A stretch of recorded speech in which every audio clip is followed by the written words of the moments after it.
الرحمن الرحیم البدل تابع، بدل وہ تابع ہے مقصود بما نصب جو اس چیز کے ساتھ مقصود ہو کہ جو منسوب ہو الی المطبوع مطبوع کی طرف دونہ ہو نہ کہ مطبوع۔ بدل وہ تابع ہے جو اس نسبت سے مقصود ہو جو نسبت مطبوع کی طرف ہے اور مطبوع مقصود نہ ہو۔ جیسے جانی زید اخو کا، اس میں اخو کا بدل ہے اور اس کی طرف وہ نسبت ہے آنے کی جو زید مطبوع کی طرف ہے، اور آنے سے مقصود نسبت سے مقصود وہی اخو کا ہے۔ بدل وہ تابع ہے جو اس چیز سے مقصود ہو کہ جس چیز کی نسبت مطبوع کی طرف ہو اور وہ مطبوع مقصود نہ ہو۔ جیسے جانی زید اخو کا، اس میں اخو کا بدل ہے، اس کی طرف وہی نسبت ہے جو زید کی طرف ہے یعنی آنے والی، اور اس نسبت سے مقصود یہی اخو کا ہے، زید نہیں ہے۔ وہو بدل الکل والبعض والاجتماع والغلط، اور وہ بدل الکل اور بدل البعض اور بدل الاجتماع اور بدل الغلط ہے۔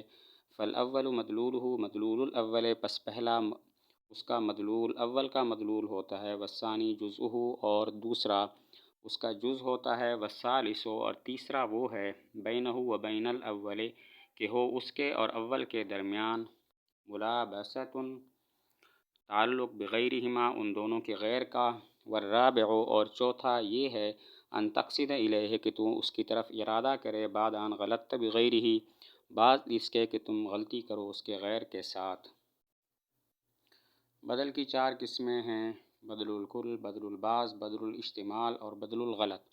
بدل الکل وہ ہے کہ جس کا مدلول مطبوع کا مدلول ہو، جیسے جانی زید اخو کا، اس میں اخو کا بدل الکل ہے، اس کا مدلول زید کا مدلول ہے۔ بدل الکل وہ ہے کہ جس کا مدلول مطبوع کا مدلول ہو، جیسے جانی زید اخو کا، اس میں اخو کا بدل الکل ہے، اس کا مدلول بعینہ و زید کا مدلول ہے۔ بدل البعض وہ ہے کہ جس کا مدلول مطبوع کے مدلول کا جز ہو، جیسے ضرب زید رأسہ، اس میں رأسہ بدل البعض ہے، اس کا مدلول زید کا جز ہے، زید کے مدلول کا جز ہے۔ بدل البعض وہ ہے کہ اس کا مدلول مطبوع کے مدلول کا جز ہو، ضرب زید رأسہ، اس میں رأسہ بدل البعض ہے، اس کا مدلول زید کے مدلول کا بعض ہے۔ بدل الاجتماع وہ ہے کہ اس کے اور اس کے مطبوع کے درمیان تعلق ہو، لیکن وہ تعلق مذکورہ دو تعلقوں کے ما سوا ہو۔ بدل الاجتماع وہ ہے کہ اس کے اور مطبوع کے درمیان کوئی تعلق ہو، لیکن وہ تعلق ان دونوں تعلقوں کے ما سوا ہو، نہ تو وہ اپنے مدلول کا کل ہو اور نہ وہ اپنے مدلول کا جز ہو۔ اس کی تین صورتیں ہیں: نمبر ایک مبدل منہ، بدل پر مشتمل ہو، جیسے یسألونک عن الشہر الحرام قتال فیہ، اس میں الشہر الحرام یہ مشتمل ہے قتال پر، تو یہ بدل الاجتماع ہوا۔ نمبر دو بدل مبدل منہ پر مشتمل ہو، جیسے صلب زید ثوبہ، اس میں ثوب بدل الاجتماع ہے، یہ زید پر مشتمل ہے۔ اور نمبر تین بدل اور مبدل منہ میں سے کوئی دوسرے پر مشتمل نہ ہو، اعجبنی زید علمہ، اس میں علمہ بدل الاجتماع ہے، زید اور علم میں سے کوئی ایک دوسرے پر مشتمل نہیں ہے۔ اس کی تین صورتیں ہیں: نمبر ایک مبدل منہ بدل پر مشتمل ہو، یسألونک عن الشہر الحرام قتال فیہ، الشہر الحرام مبدل منہ ہے جو قتال پر مشتمل ہے۔ اور نمبر دو بدل مبدل منہ پر مشتمل ہو، صلب زید ثوبہ، اس میں ثوب بدل الاجتماع ہے جو زید پر مشتمل ہے۔ اور نمبر تین بدل اور مبدل منہ میں سے کوئی دوسرے پر مشتمل نہ ہو، جیسے اعجبنی زید علمہ، اس میں علمہ بدل الاجتماع ہے، زید اور علم میں سے کوئی ایک دوسرے پر مشتمل نہیں ہے۔ بدل الغلط یہ ہے کہ جس کو غلطی کے بعد ذکر کیا جائے غلطی کی ازالہ کے لیے، جیسے جانی زید جعفر، اس میں متکلم جعفر کہنا چاہتا تھا لیکن غلطی سے اس نے زید کہہ دیا، تو اس غلطی کی ازالہ کے لیے اس نے کہا جعفر۔ بدل الغلط یہ ہے کہ جس کو غلطی کے بعد ذکر کیا جائے اس غلطی کے ازالہ کے لیے، جیسے جانی زید جعفر، جعفر بدل الغلط ہے، متکلم جعفر کہنا چاہتا تھا لیکن غلطی سے اس نے زید کہہ دیا، تو اس غلطی کے ازالہ کے لیے اس نے کہا جعفر۔ وَيَكُونَانِ مَعْرِفَتَيْنِ وَنَكِرَتَيْنِ وَمُخْتَلِفَتَيْنِ، اور وہ دونوں ہوتے ہیں، دونوں معرفہ، دو نکرہ اور دو مختلف۔ باعتبار تعریف و تنکیر کے بدل اور مبدل منہ کی چار قسمیں ہیں: نمبر ایک بدل اور مبدل منہ دونوں معرفہ ہوں، جیسے جانی زید اخوک۔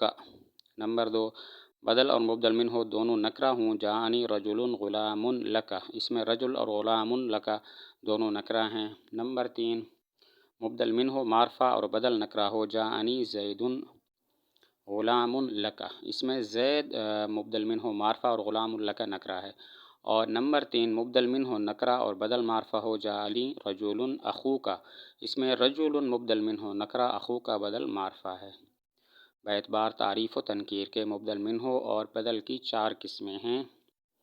نمبر 1، بدل مبدل منہ دونوں معرفہ ہوں، جاءنی زید اخوک، اس میں زید اور اخوک دونوں معرفہ ہیں۔ نمبر 2، بدل مبدل منہ دونوں نکرہ ہوں، جاءنی رجل غلام لک، اس میں رجل اور غلام لک دونوں نکرہ ہیں۔ اور نمبر 3، مبدل منہ معرفہ اور بدل نکرہ ہو، جاءنی زید غلام لک، اس میں زید مبدل منہ معرفہ، رجل غلام لک بدل جو ہے نکرہ ہے۔ اور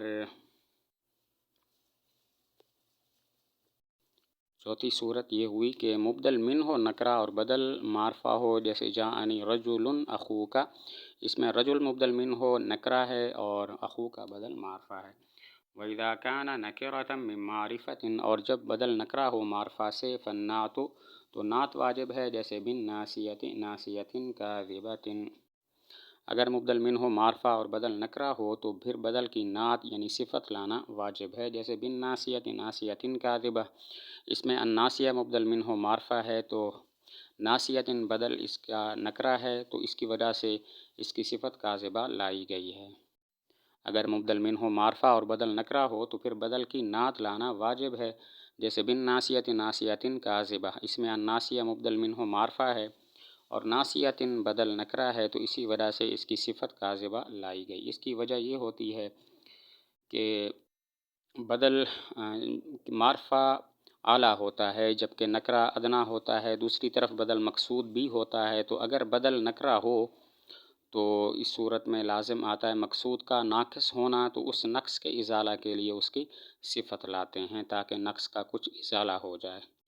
اس کی وجہ یہ ہے کہ معرفہ اعلیٰ ہوتا ہے اور نکرہ ادنیٰ ہوتا ہے، دوسری طرف بدل مقصود بھی ہوتا ہے، تو اگر بدل نکرہ ہو تو لازم آئے گا مقصود کا ناقص ہونا، تو اس کی صفت لانی واجب ہے تاکہ نقص کا کچھ ازالہ ہو جائے۔ وَيَكُونَانِ، اور وہ دونوں ہوتے ہیں، ظاہرین، دو اسم ظاہر، ومضمرین، اور دو اسم ضمیر، ومختلفتین، اور دو مختلف۔ باعتبار اظہار و اضمار کے بدل اور مبدل منہ کی 4 قسمیں ہیں۔ نمبر 1، دونوں معرفہ ہوں، جیسے دونوں اسم ظاہر ہوں، جیسے جاءنی زید اخوک۔ نمبر 2، دونوں ضمیر ہوں، جیسے الزیدون لقیتہم ایاہم، تو ہم مبدل منہ بھی ضمیر ہے اور ایاہم بدل بھی ضمیر ہے۔ نمبر 2، مبدل منہ اسم ظاہر اور بدل ضمیر ہو، جیسے اخوک ضربت زیدا ایاہ، اخوک ضربت زیدا ایاہ، مبدل منہ زیدن اسم ظاہر ہے اور ایاہ بدل ضمیر ہے۔ اور نمبر 4، بدل اسم ضمیر اور مبدل منہ اسم ظاہر ہو، جیسے اخوک ضربتہ زیدا، اس میں ہو ضمیر مبدل منہ ضمیر ہے اور اس کا جو بدل زیدن ہے وہ اسم ظاہر ہے۔ ولا یبدل ظاہر، اور بدل نہیں بنایا جائے گا اسم ظاہر کو، من مضمر ضمیر سے، بدل کل کے طور پر، الا من الغائب، مگر غائب سے، نحو ضربتہ زیدا۔ ایسا نہیں ہو سکتا کہ مبدل منہ ضمیر مخاطب یا ضمیر متکلم ہو اور بدل اسم ظاہر ہو، بدل اسم ظاہر بدل الکل ہو۔ ایسا نہیں ہو سکتا کہ ضمیر متکلم یا ضمیر مخاطب مبدل منہ ہو اور اسم ظاہر بدل الکل ہو۔ اس کی وجہ یہ ہے کہ اسم ظاہر ادنیٰ اور انقص ہوتا ہے اور دوسری طرف بدل مقصود بھی ہوتا ہے، تو اگر بدل ان دونوں ضمیروں سے اسم ظاہر ہو تو لازم آئے گا مقصود کا انقص ہونا، لہذا یہ جائز نہیں ہے۔ اس کی وجہ یہ ہے کہ اسم ظاہر ادنیٰ ہوتا ہے اور دوسری طرف بدل مقصود بھی ہوتا ہے، تو اگر اسم ظاہر بدل الکل ہو ضمیر متکلم یا مخاطب سے تو لازم آئے گا مقصود کا انقص ناقص ہونا، اور یہ جائز نہیں ہے۔ ہاں اگر مبدل منہ ہو ضمیر غائب ہو اور بدل اسم ظاہر ہو تو پھر وہ اسم ظاہر غائب کی ضمیر سے بدل الکل بن سکتا ہے، اس لیے کہ ظاہر بھی غائب کے حکم میں ہوتا ہے، تو دونوں برابر ہیں۔ جیسے ضربتہ زیدن، اس میں ہو ضمیر غائب کی ہے، مبدل من ہو ہے، اور زید اس میں ظاہر بدل ہے، بدل الکل۔ ہاں اگر مبدل من ہو، ضمیر ہو، ضمیر غائب، اور اس میں ظاہر بدل الکل ہو تو پھر جائز ہے، جیسے ضربتہ زیدن، اس میں ہو ضمیر مبدل من ہو ہے، اس ضمیر غائب کی، اور زیدن اس میں ظاہر اس سے بدل الکل ہے، تو یہ جائز ہے۔ وجہ اس کی یہ ہے کہ ظاہر بھی غائب کے حکم میں ہوتا ہے، لہذا دونوں برابر ہو جائیں۔